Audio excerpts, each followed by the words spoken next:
we will be discussing testing blood sugar level by glucose meter.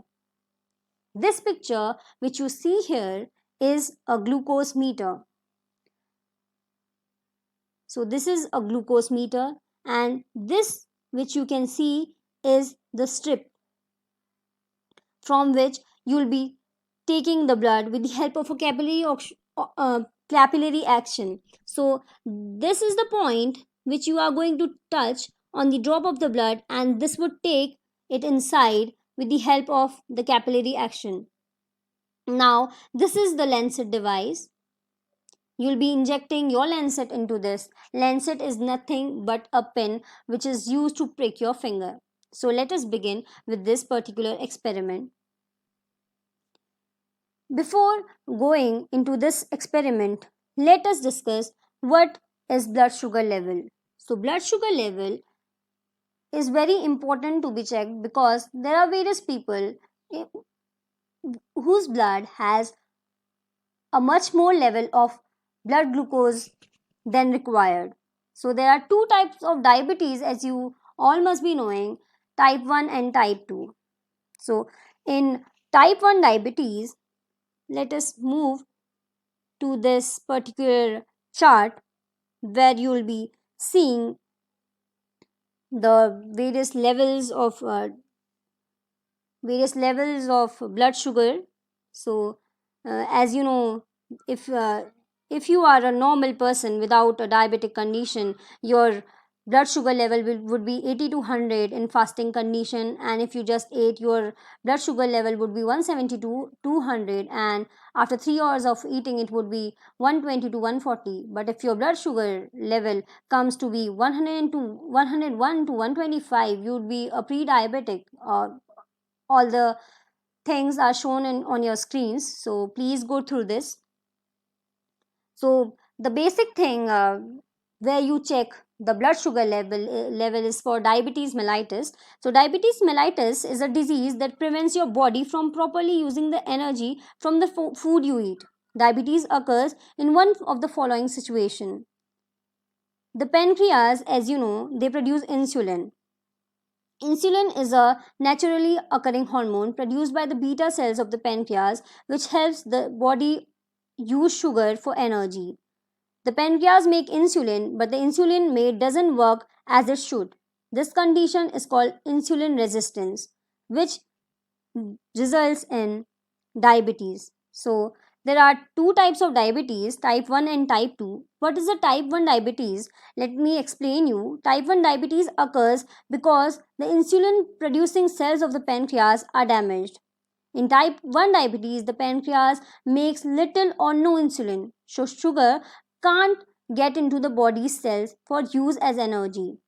People with type 1 diabetes must use insulin injection to control their blood sugar. Type 1 is the most common form of diabetes in people who are under age 30, but it can occur at any age. What is type 2 diabetes? This is also known as adult onset diabetes. The pancreas make insulin, but it either doesn't produce enough or the insulin doesn't work properly. 9 out of there's a data that 9 out of 10 people with diabetes have type 2. This type occurs most people in people who are over 40 years old, but can occur even in childhood if there are risk factors present. Type 2 diabetes may sometimes be controlled with the combination of diet, weight management, and exercise. However, treatment also include oral glucose lowering medications or insulin injections, also known as shots. So let us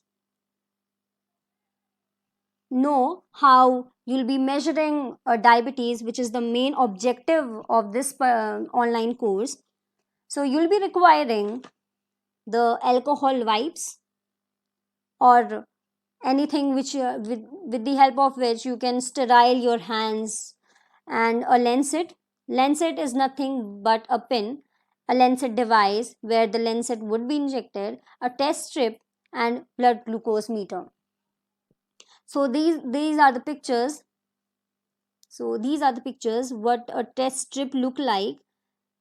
If you'll follow this online course properly, you'll definitely get to know how you are going to measure blood pressure or measure the blood glucose level, or other two things which we'll be discussing in the next day. So this is the test strip, and this is the lancet, which is also known as the needle. So this is the lancet device where you will be injecting this needle, and this is the glucose meter, and this is the alcohol swab. So let us begin with the procedure.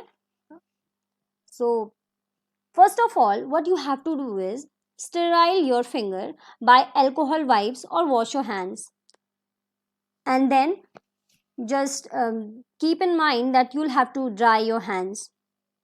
Then later, take a test strip from the container.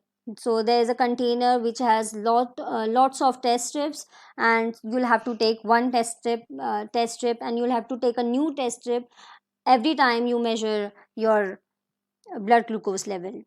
Now, insert the test strip into the glucose meter. This is how you are going to insert this test strip into your glucose meter. Keep in mind that the part from where the capillary action will be done, you should not place that part inside the glucose meter. So do this proper thing carefully. So as I have told you earlier as well, so this is the part from where you will be taking the blood drop with the help of capillary action. So this should be placed outside, and the other part should be placed inside. So so this is the part, this black part, long black part is going to be inserted inside the blood glucose meter.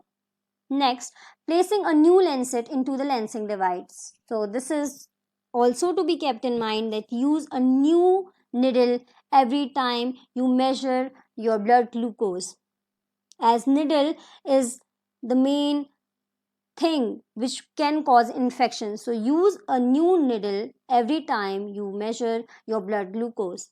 How you are going to use the lancing device is remove the cap of your lancing device, insert lancet into your lancing device, and twist off the rounded cap of the lancet so that you could expose the needle of the lancet. Now pierce your fingertip on the soft, fleshy pad by the loaded lancing device and obtain a drop of blood. So, as soon as you obtain a drop of blood, touch the correct part of the strip to the drop of blood. Thus, meter will display your blood sugar level on the screen. This is how simple it is, and blood sugar level can of course be measured at home. So, blood sugar level chart. You should know what your blood sugar level is representing. So, if your blood sugar level is about 80 to 100 at fasting, then this means that you are normal. But if it is 101 to 125, if you haven't eaten anything, is that if you are fasting 101 to 125, it means you are pre-diabetic. You'll have to take many precautions. You should take many precautions so that you don't come into this list. And if you're fast and at fasting condition, if your blood sugar level is 126 plus, then you are diabetic. You really need to take care of yourself and your lifestyle. At the condition of just 8, if if the blood sugar level is 170 to 200, you come in the normal category. If it is 190 to 230, you come in pre-diabetic condition, and if it is 220 to 300, you come under diabetic. After 3 hours after eating, if your blood sugar level is 120 to 140, you come under normal condition. If it is 140 to 160, you come under pre-diabetic condition, and if it is 200 plus, you can come under diabetic condition. So this is the thing you should know and you should keep in mind. There are various things which you should know again. If you are in a diabetic condition, you'll have to face many serious consequences such as strokes, heart attacks, vision loss, dysfunction, nerve damage, poor circulation to the legs and feet, slow wound healing. So these are very critical situations. To avoid these conditions, keep take care of yourself and measure your blood sugar level once and time again, so that you would not face such a condition. Thank you for attending today's online course. We will meet tomorrow again.